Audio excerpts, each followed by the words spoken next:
You're listening to Big World Network.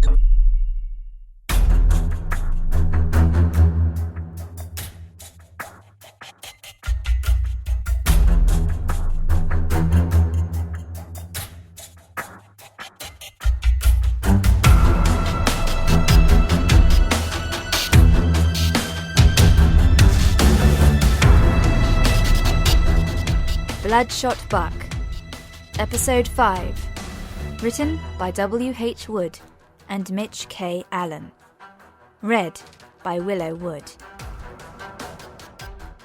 On the floor!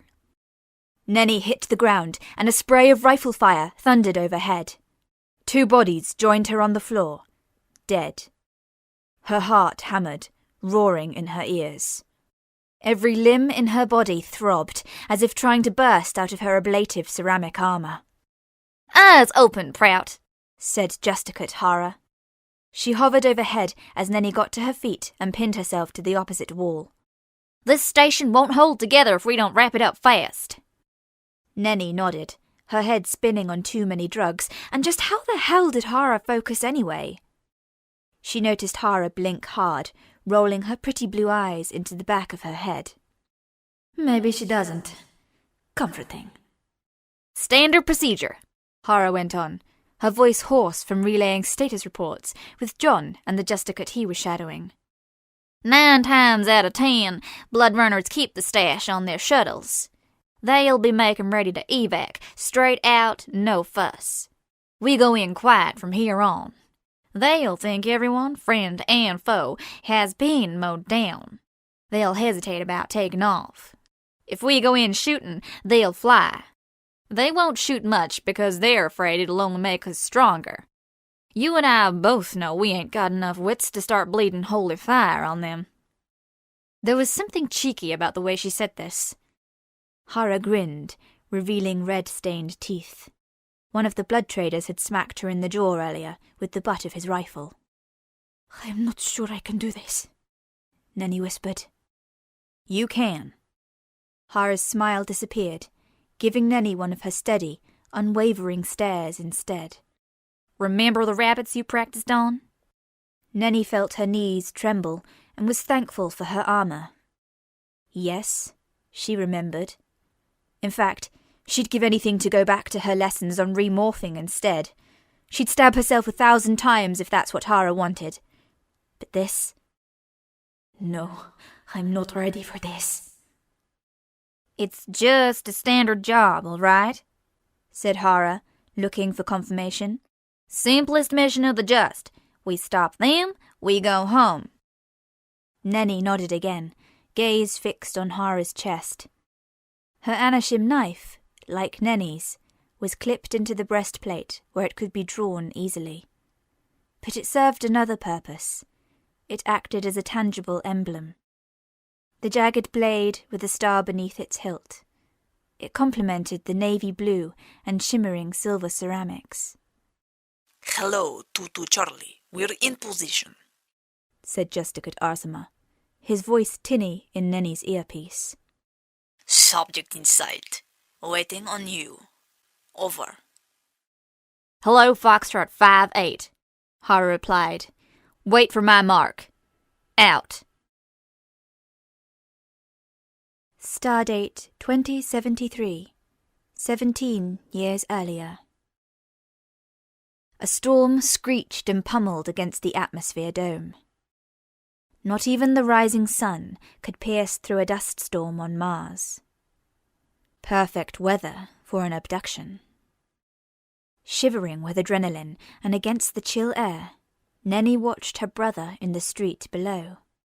Fen was better bait than she'd been at his age.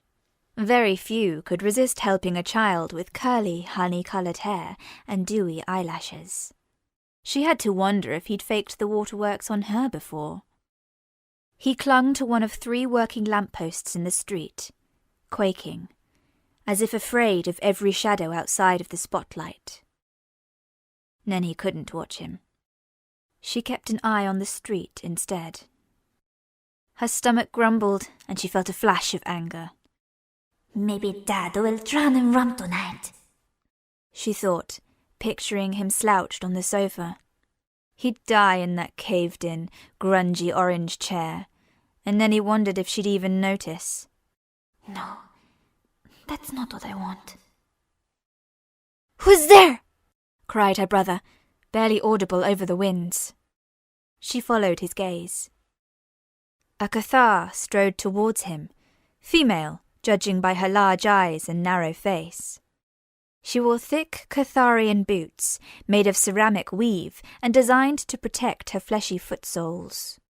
Not only was she an ideal target, but in possession of high-quality goods. I'm eating all the crabsticks I can afford after this one, Nenni thought.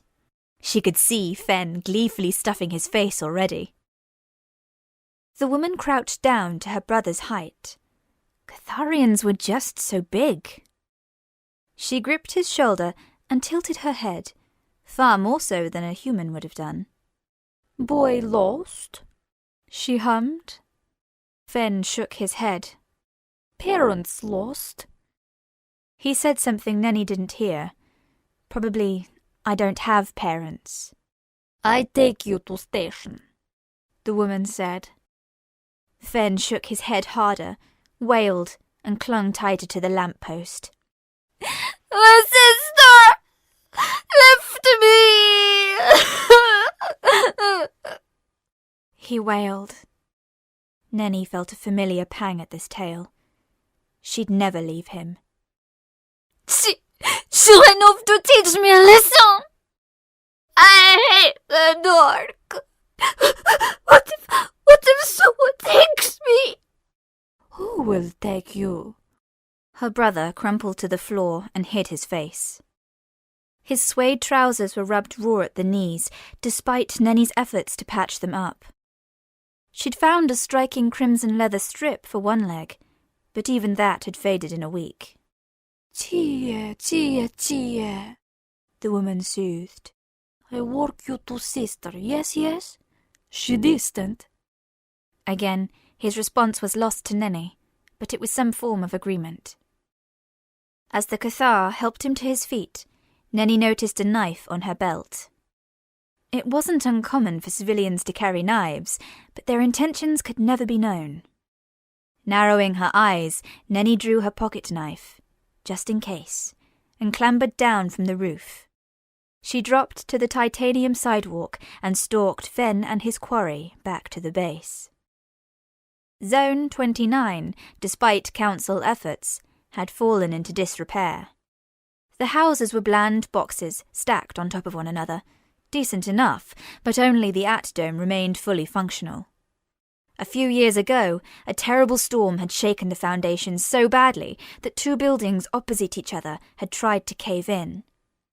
Now they leant together, hanging over the street like sentinels.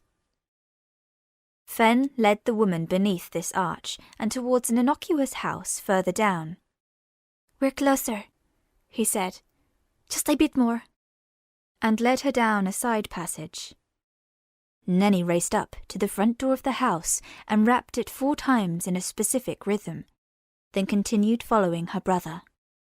A warehouse loomed out back, where the locals thought, or pretended to believe, medical narcotics were stored. In the tiny courtyard between the two buildings, completely hidden from view, Nenni's employers made their move. The warehouse doors hissed open and 3 men burst out. They seized the Cathar, who let out an angry screech, and dragged her inside. Stop struggling, Nenni thought. They'll let you go. Just don't struggle. She wrapped her arms around her brother's shoulders and rushed him inside. Knock her out! Nenni cried. The men ignored her.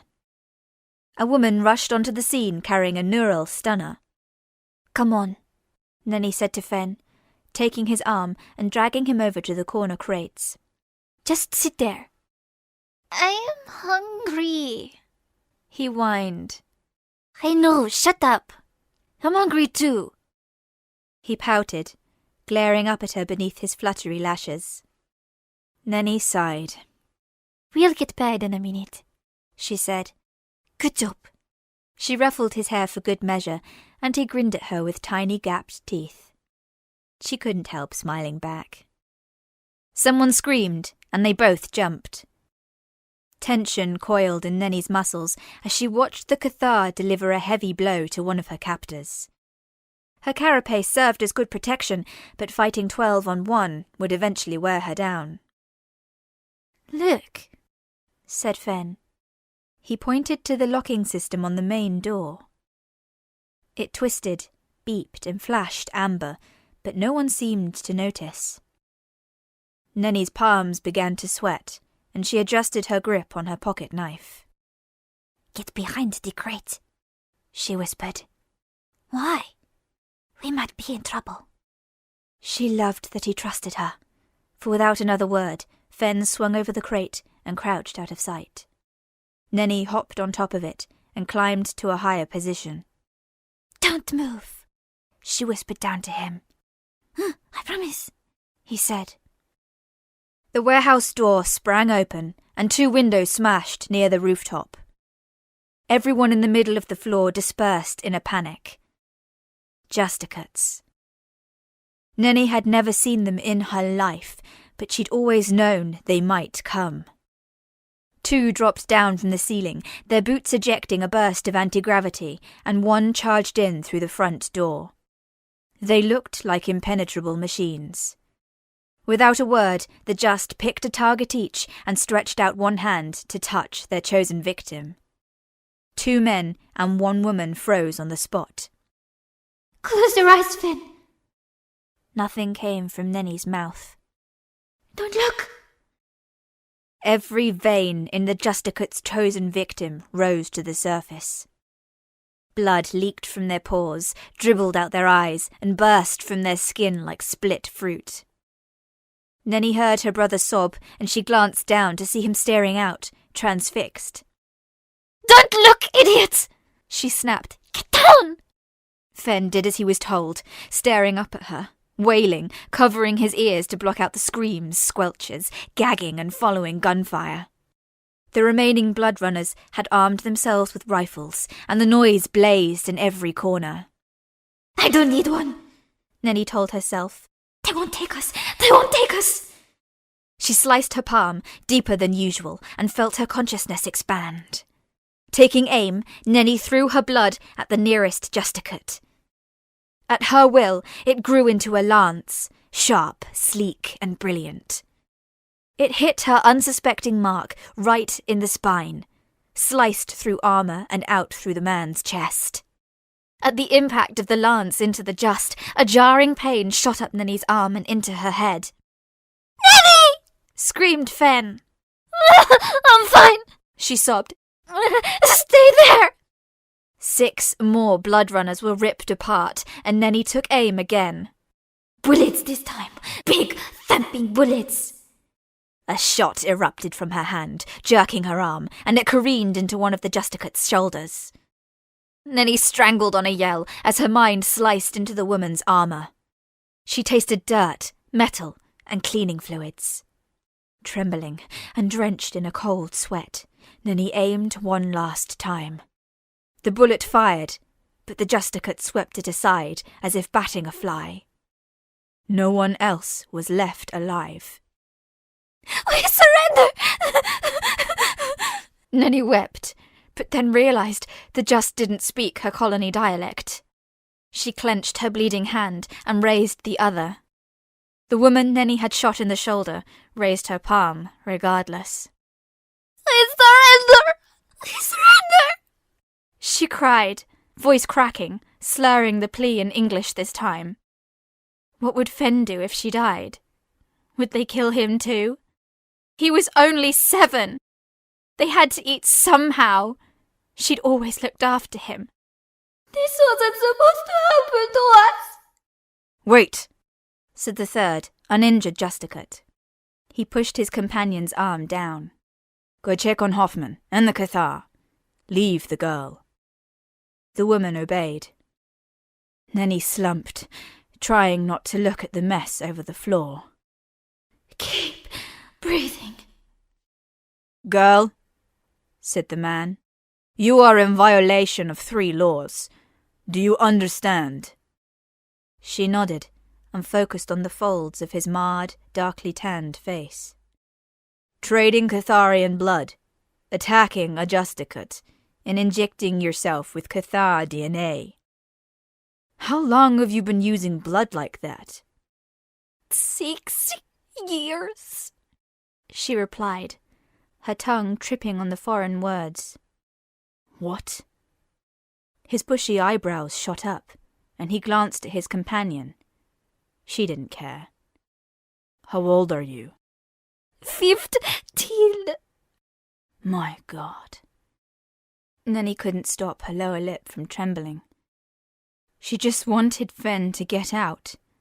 She longed to cuddle him and hide in the corner of the living room, wrapped up in aluminium blankets. Are you going to kill me? She croaked. Fen started crying, loud and heart-ripping. Stupid baby. The Justicate charged over, and Nenni prepared to dive at him if he tried anything. She shook, harder than ever, all hope sapped away. He peered over the crates and saw Fen wailing on the floor. No! No! No! Fen sobbed. The man dragged a hand down his mouth and sighed. You don't need to be afraid, he said. I won't hurt you. He straightened up and stared at Nenni, a deep concern in his eyes. You're coming with me, all right? I'm going to take you to the synth quarter. You have to be conscripted. Is your friend mutated? No. He's my brother. Please, let him go. Again, the man sighed. What's your name, boy?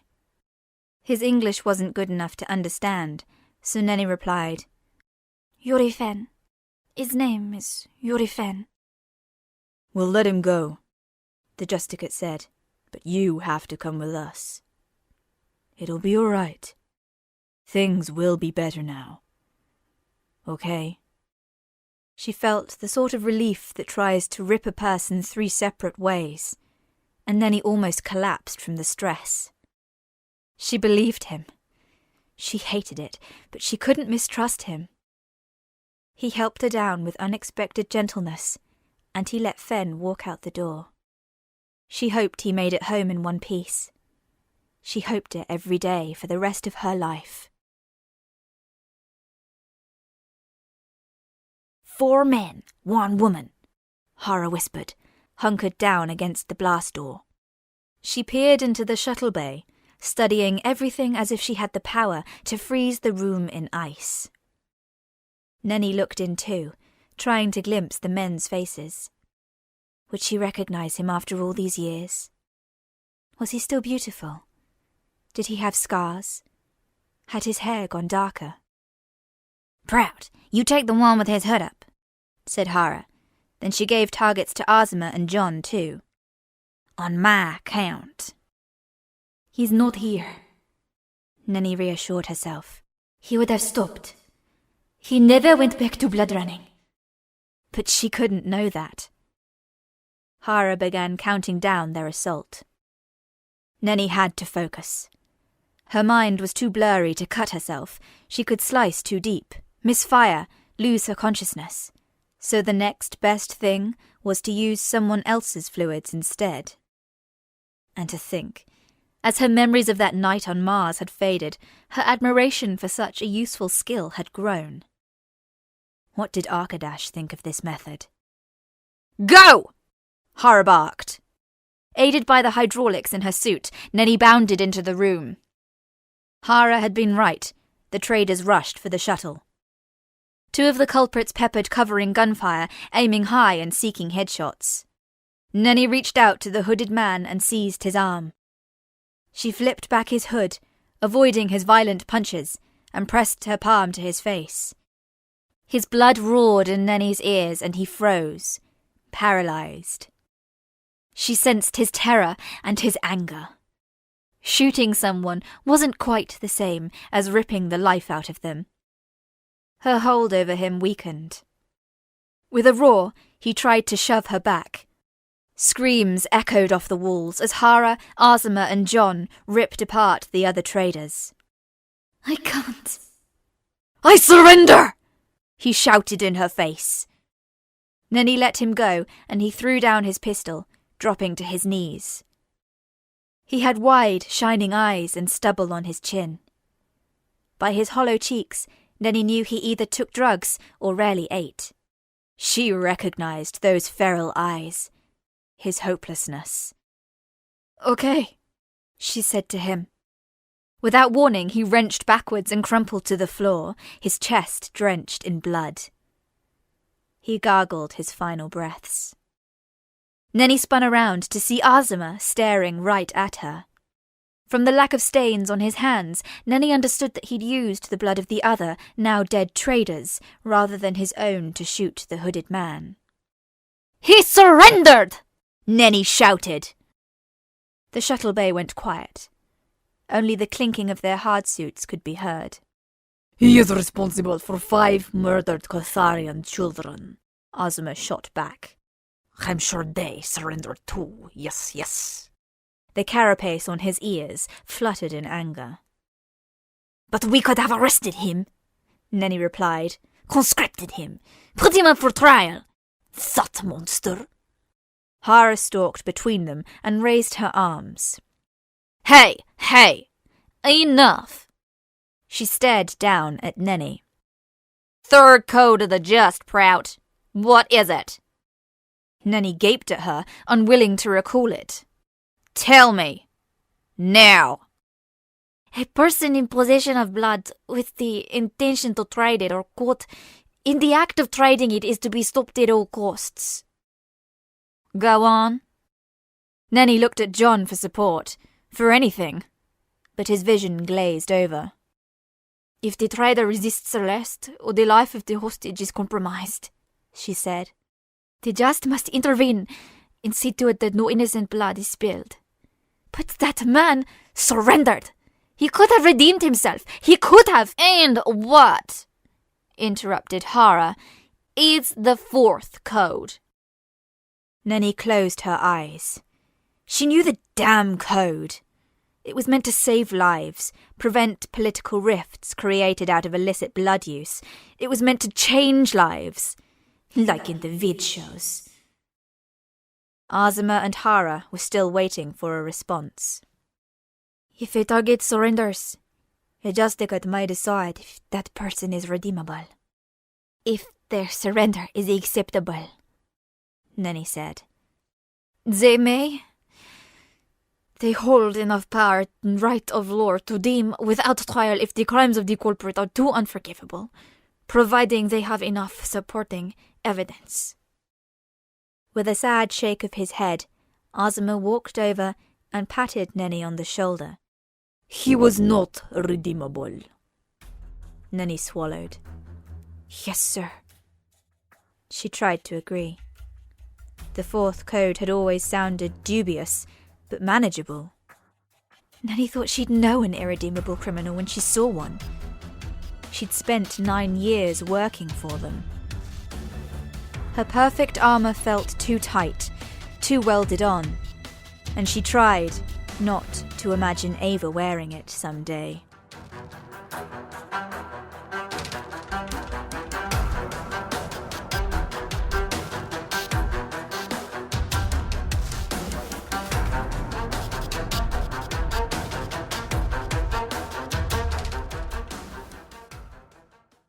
Music by Kevin MacLeod.